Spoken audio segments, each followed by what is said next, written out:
Update, brought to you by Simcox Advocates, advising businesses and families since 1949. Visit simcox.com or call 690 300. Manx Radio's Update with Andy Wint.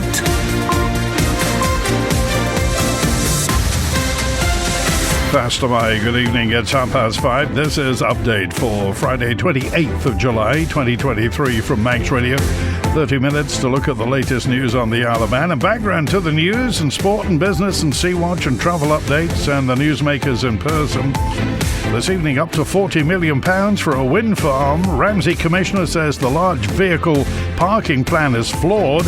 Home care boss jailed after emptying bank accounts. Southern shows on this weekend. And the Ravens start the new season tomorrow. Man Benham for all your business and legal needs. First of all, at 29 minutes ahead of 6 o'clock, the Update News headlines. Fastamai, Chanel Suku. Fastamai, the daughter of a resident at Cummal Mooar, has started a petition calling for the decision to be reconsidered. She says families have been put in an awful position after the announcement was made. The Manx Stroke Foundation claims accessible parking spaces around the island have drastically reduced and are not wide enough for people with mobility issues. And an antiques and railway expert says making cuts to the island's heritage railways would be complete lunacy. In international news, the mum of a 7-year-old girl who died in a hit and run in Walsall says her soul is aching and she feels powerless. Boxer Conor Benn says he's been cleared to fight again by a UK anti-doping investigation. He tested positive in 2 drug tests last year. And Sinead O'Connor's managers say she had wonderful plans in the works, including finishing a new album, touring, and was considering turning her book into a movie. Those were your headlines. News at 6. Man Benham. Contact us by phone, video call, email or face-to-face. We're happy to connect with you. Manx Radio weather with Manx Glass and Glazing. There is a strong wind warning in operation for the North Irish Sea, say Ronaldsway Met Office. Sea state slight or moderate, and the weather this evening cloudy, bringing a band of rain on a fresh, locally strong south-southwesterly down to 12 through the night. And for Saturday, Jasan, Southern Agricultural Show Day 1. Dry with sunny spells tomorrow, a chance of a passing shower on a fresh to strong southwesterly, up to 18 degrees. Overnight minimum 13 into Jadooni, and Sunday, Show Day 2, dry with isolated showers and bright spells. Cloudy late afternoon, daylight maximum 18, and rain from Sunday evening onwards on a fresh to strong southwesterly. Tide still on the way in. High water's 11 minutes past 8. Sunsets at 25 past 9. Low tide 10 to 3 a.m. Sunrise 25 past 5. And the morning high tide is at 5 to 9. Manx Glass and Glazing can produce bespoke splashbacks for your kitchen in any colours. Speak to the team on 674 573. A potential wind farm on the Isle of Man could cost up to £40 million. Estimations have been shared by Manx Utilities after consultants gave a breakdown of the different cost options for either Eristane and Scards or Sulby and Druidale sites. Here's Lewis Foster. The plans for a wind farm were unveiled earlier this month, with hopes to have the turbines up and running by 2026 and generating 20 megawatts of renewable energy. After the announcement was made, Chair of Manx Utilities Tim Crookall was reluctant to give an estimated cost, saying it was too early. While the costs for each potential site have now been ranked, the report shows the lowest cost option at up to £30 million is the installation of 5 4.2 megawatt turbines at Eristane and Scards. It says on this basis the project would also deliver a lower cost to customers in terms of a future generation tariff in pence per kilowatt hour. Broadly, this is because the cost of infrastructure is lower and the larger wind turbine sizes are utilised. The lowest manufacturing cost option is to take one of the turbines away and install 4 5-megawatt turbines at the same site. The catch, however, is that a marine access ramp would be needed, adding on a significant cost, up to an extra £10 million roughly. Despite that extra infrastructure cost, though, it would still be more effective than the options for the site in the north. Additional turbines for Sulby and Druidale drive estimated costs up to that £40 million mark. The options there, 7 2.5 megawatt turbines or 12 2 megawatt turbines, the latter being ranked as the most costly option. That's because the more turbines, the more upkeep. Manx Utilities says the consultant advised smaller turbines will incur higher operation and maintenance costs over the lifetime of the project. The Department of Infrastructure is consulting with local authorities about large vehicle parking across the Isle of Man. Ramsey Commissioner Ewan McGuinness says the department's plan is flawed and local authorities shouldn't be dividing roads up as allowed and not allowed. Our local democracy reporter Emma Draper has been speaking to Mr McGuinness. So it was discussed last week at the July board meeting. My proposal that the Commissioners agreed with was, with regards to the DOI's request for us to submit geographical areas that larger vehicles could be allowed or not allowed, we decided that we didn't feel qualified or wish to engage with that, as it didn't seem appropriate that Hampstead Commissioners try and carve up the town into sort of larger vehicle allowed areas or otherwise without a wider view. That seems to me a bit of a flawed concept to begin with, so rather than sort of give tacit approval, we just didn't wish to be involved in the process. Is this a particular issue in Ramsey? I think it's a very subjective matter. Ultimately, larger vehicles are owned by a wide variety of residents on the Isle of Man, and they do need to be parked. So whilst I certainly understand that there's certain areas that some people feel overwhelmed with vehicles, ultimately they do have to be parked somewhere. There is no magic solution, and certainly the solution provided by the DOI I don't believe is anything other than fundamentally flawed. I think the DOI are right to consult with local authorities, and that's absolutely fair, but in this particular instance I think they have brought it to the table without a sort of wider view, just this single letter, and I think it's simply going to create more consternation with residents and around the island than is perhaps necessary. So you could end up with a situation where some towns or parishes are more or less friendly or available for parking, which will flow vehicles in unexpected ways, more than simply this residential area is not allowed for parking or this is, because the vehicles will move, they won't disappear. Update brought to you by Simcox Advocates, advising businesses and families since 1949. Visit simcox.com or call 690 300. FC Isle of Man's new league season kicks off this weekend. They host Wythenshawe Town at the Bowl at 6 o'clock tomorrow night. The Ravens beat their opponents on the last day of the season, but manager Paul Jones say they can't take anything for granted if they want to get this new campaign off to a winning start. Yeah, there's a bit of expectation around, isn't there? You know, not just within our group, but also maybe the supporter base and the island that we can go and push on again, which is fantastic. But we talk about earning the right. You know, we can't just turn up on Saturday and think that because we beat them 3 months ago or whenever it was that it's going to be easy to do it this time around. They're almost a completely different club in many ways. You know, they've got a new manager. They've got pretty much a fully different training and playing group. So it'll be a very, very different challenge to the one we faced at the end of the season. So we've got to go and concentrate on what we do well, and we've got to stop them from doing the things that they would like to do. And, you know, we managed to get somewhere close to that towards the end of last season.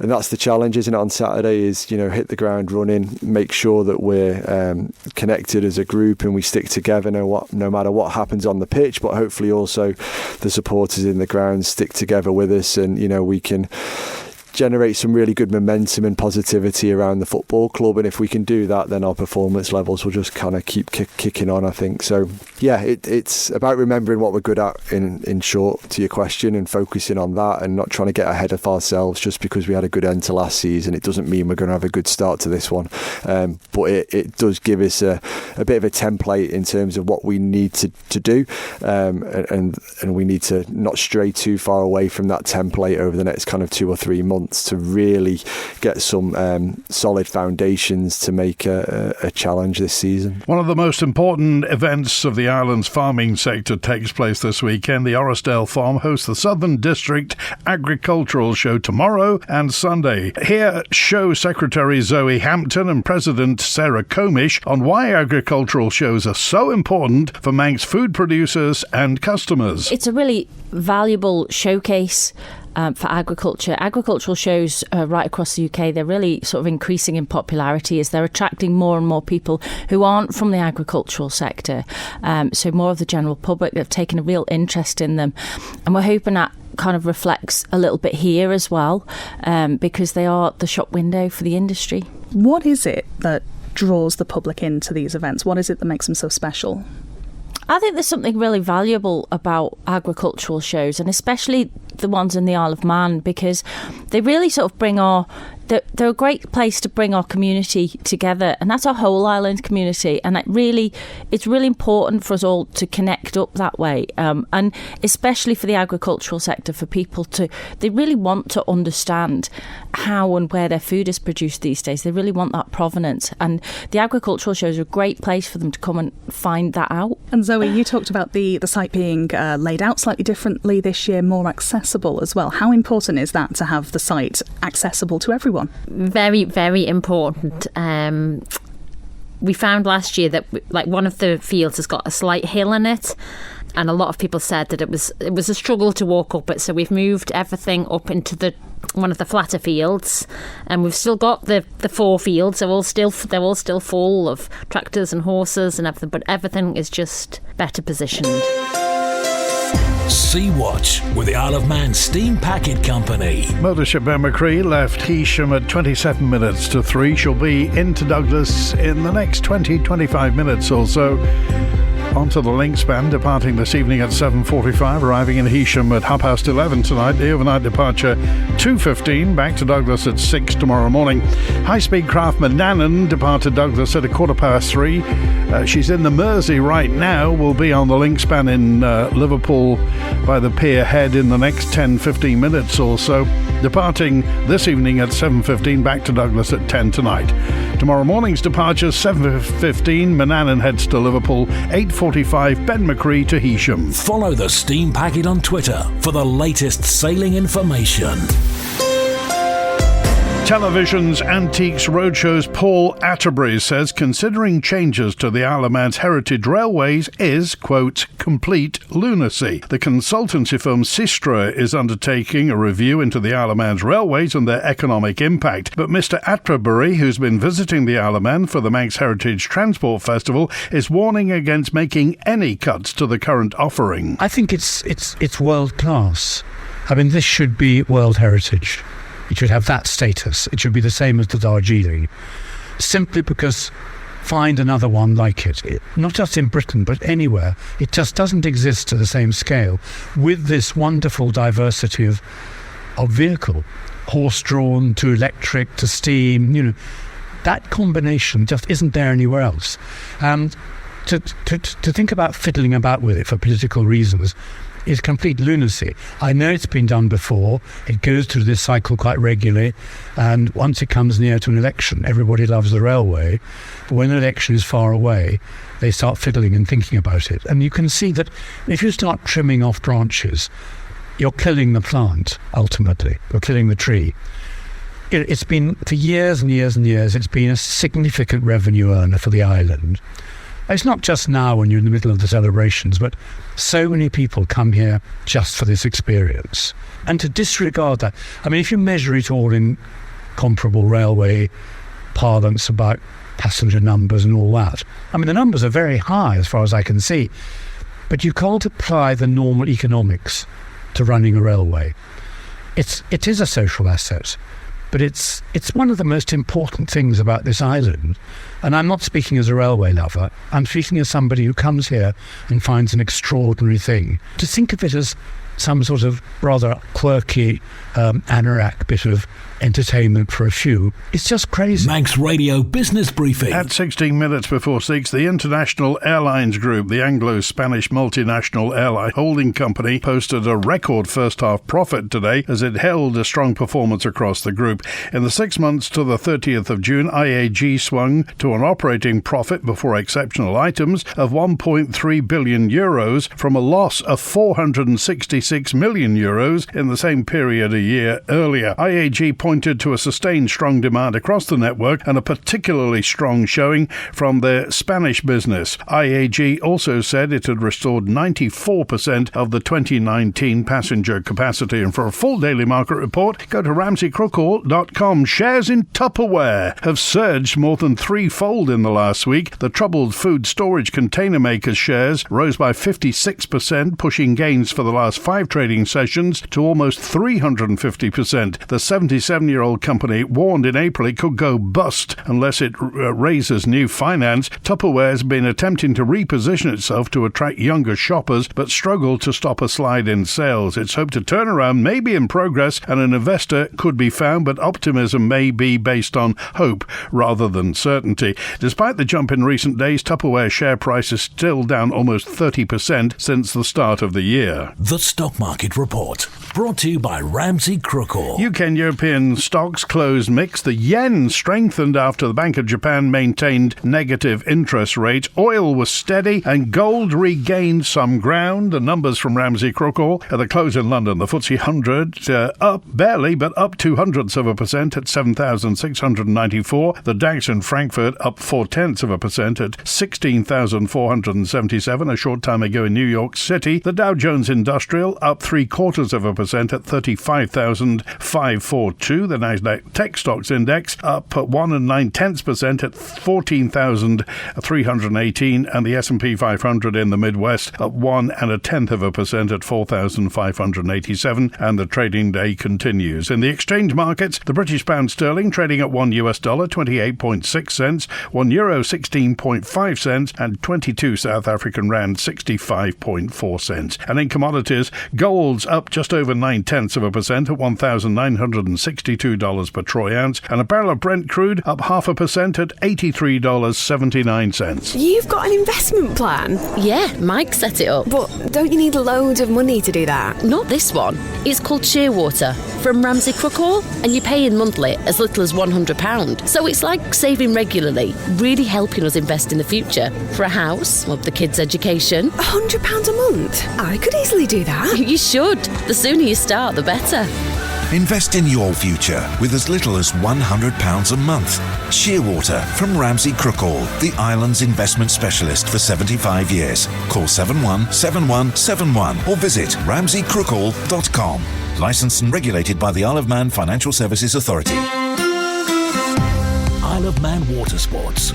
Weather with Manx Glass and Glazing. Here's the relevant information this weekend if you're sailing, kayaking, windsurfing, paddleboarding, sea swimming, diving or surfing.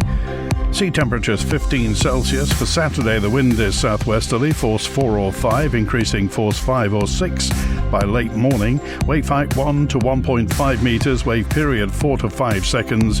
High tides 9 a.m, 9:15 p.m. And for Sunday, the wind is westerly, force 5 or 6, backing southwesterly, force 4 or 5 in the afternoon. Wave height 0.8 to 1.5 metres, wave period 4 to 5 seconds. And high tides 10 a.m. and 10:15 p.m. Manx Glass and Glazing can supply and install single, double and triple glazing. Call 674 573 or visit the showroom on the Snugborough Trading Estate. A home care boss from Bury in Lancashire who emptied the bank account of a housebound pensioner he was employed to care for has been jailed. Here's Tessa Hawley. Peter James Hesselwood of Cross Street stole more than £5,000 from the vulnerable 80-year-old over a 2-month period. His actions meant the elderly woman who lives alone has been forced to apply for benefits and has no savings left to pay for her funeral. During sentencing at Douglas Courthouse yesterday, the 51-year-old's advocate described it as a vile offence. The court heard Hesselwood's company, Smiley's People Limited, had been employed for more than 5 years to provide home care services. Staff would routinely do the lady's shopping without issue, taking her bank card to pay for goods she required and spending around £20 each time. Hesselwood then took over responsibility for the shopping, but unbeknownst to the woman, started making cash withdrawals for himself and pocketing cash back. He also bought a laptop worth more than £400 and purchased a domain name for a business he owned. In total, he stole £5,637 between the 23rd of June and the 27th of August. The court heard Hesselwood even used the woman's bank card while she was in hospital. It was on her discharge from a hospital stay that she discovered her account was empty. In a victim impact statement provided to the court, the woman said his actions had left her unable to pay her rent and struggling to finance a new care company. "All my savings have now gone," she added. Sending Hesselwood to jail for 4 months, magistrates told him, "Your actions have given us no option." Hesselwood has also been ordered to pay £5,000 in compensation, the maximum the court can order. Update brought to you by Simcox Advocates. Manx Radio Sport. Faster my Rob Pritchard. Faster my, good evening. Starting tonight with athletics, and Manx long distance runner Ollie Lockley will represent England during the nation's latest series of competitions in August. England Athletics has confirmed its lineups for 3 events being held next month: the Masters 5-kilometre match versus Wales, the Antrim Coast Elite Mile and Half Marathon events, and the Adidas Home Nations 5K. Lockley, who competes for Leeds City currently, is part of the 6-strong squad to contest the Antrim Coast Half Marathon. Lockley has earned selection following his victory in the Reading Half Marathon in April. Later that month, he also managed a 3rd-place finish in the Manchester Marathon. He'd also been due to compete for the Isle of Man in the Half Marathon contest at this year's Island Games in Guernsey earlier this month, but had to withdraw at late notice due to injury. Elsewhere, a group of young Manx hockey players will have the chance to test their skills against fellow big prospects in the sport in the UK this weekend. 5 players from the Isle of Man will take part in the England Hockey Talent Academy Festival, being held at Nottingham Hockey Centre this Saturday and Sunday. The festival will see 24 boys and 24 girls teams from across England, including Northern Ireland and Wales, with over 800 players expected to take part. The 5 Manx players will be involved in the North West fixtures of the tournament. In the girls' tournaments will be backers players Claire Mason and Martha Broderick, along with Ella Blakemore of Harlequins. Meanwhile, Archie Cox and Joseph Savage, both of Castletown, will be involved in the boys' competition. The festival is seen as an opportunity to celebrate the progress of the talent systems in the sport across the UK, whilst allowing academies from England, Wales and Ulster to get game experience against each other. And in football, the Isle of Man under-16s head to the UK this weekend to take part in international competition. The academy squad will be taking part in the 2023 Britannia Cup being held in Chester. They'll be up against 5 other teams in their class, which includes opposition from the likes of England, USA and Nigeria. The tournament will be held across tomorrow and Sunday. Manx Radio Travel, driven by Quayside Tyres and Service Centre. EasyJet's 5:30 inbound from Manchester showing on time. Then it's the 5:28 Loganair from Liverpool on time. The 8:20 Loganair from London City showing on time. And fingers crossed, the 8:30 EasyJet from Gatwick on time. Outbound, the 6 o'clock EasyJet to Manchester showing on time, as is the 6 o'clock Loganair to Liverpool and the 9 o'clock EasyJet to London Gatwick. On the roads, Garth Road, it's closed between Tosserby Road and the Foxdale Road for bridge replacement work. East Quay in Peel's closed between the House of Manannan and the Road Bridge for work on the road and pavement. Ballymena Road in Derby's got phased closures for water main replacement. There are temporary lights on Victoria Road at the Falconcliffe Terrace Junction in Douglas for water main work, and York Road's closed in Douglas for resurfacing between Woodburn Road and Ballaquail Road. In Farm Hill, Annika Road and Cushag Road are closed in phases for resurfacing. resurfacing. Bulgham has got temporary lights on the coast road for wall repairs. In Glenmona, there are temporary lights on the coast road for patching works, and Port Cornet Road's closed for emergency road repairs. In Baldrine, Ballagorn Road's closed for drainage work, and Growdle Road in Onken's closed between Harbour Road and Fairway Close. They're doing some gas upgrade work. H&H Motorcycles.im for all your motorcycle requirements. Southgate Industrial Estate, opposite Quayside Tyres. Call 665646. This is the most listened to Isle of Man news source, and Manx Radio's Update is the Isle of Man's most downloaded news podcast. Fast to my good evening. The daughter of a resident at Cummal Mooar says families have been put in an awful position after it was announced the site would close within the next 2 years. Meantime, plans to replace the Ramsey residential home have been shelved. Manxcare says it's due to spiralling construction costs and a need to review the needs of services in the north of the island. Vicky Hewison started a petition calling for the decision to be reconsidered. It's absolutely awful. I found out actually on Facebook, and then matters literally yesterday snowballed. I went down to try and manage the situation with my mum, who, has the onset dementia and is not in the best of health. They hadn't been told themselves. Obviously, the staff were aware. They couldn't say anything. They couldn't warn relatives. It was just a diabolical situation to be put in. And then when I was actually there trying to reassure my mum that she wasn't going to be put out on the street, because there's a lot of fear in the residents. These are elderly people. They're not just pieces of paper. These are human beings who have just been handed a letter at about 5:30 last night telling them that, oh yes, within the next 2.5 years, you are going to be basically moved from here with no clear plan of where they're going to go at this point. The ideal situation right here, right now, is to stop this dead in its tracks. My concern is that the amazing staff that are there, and I really can't emphasise this enough, how fantastic the team is there. A lot of them have been there for 20 odd years, and that speaks volumes of the actual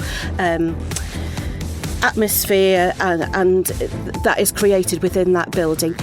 It needs to be stopped now, so staff don't start panicking. They don't start looking for other jobs. They need to be retained. They need to have surety and clarity that their jobs are still there.